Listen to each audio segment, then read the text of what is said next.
How to hide and unhide folder in MX Player. Hi everyone, this is Kate and welcome back to another video, and on today's video we will see how we can hide and unhide folder in MX Player. So without further delay, let's get started with this video. First of all, launch MX Player on a mobile device. After that, if you like to hide one of your folder, then you have to select your folder. So tap on, hold on that. Once the folder is selected, navigate to top right corner and tap on this three dot icon. There's an option for hide, tap on it. Then tap on OK. You can refresh this page. Now after you scroll down, you will not see that folder here. Now to unhide your folder, navigate to the Me icon at the bottom right corner.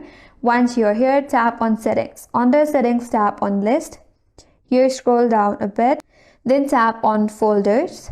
And here you will see your hidden folder. Tap on it and then tap on Show. After you do that, if you go on your home page, you will find the hidden folder.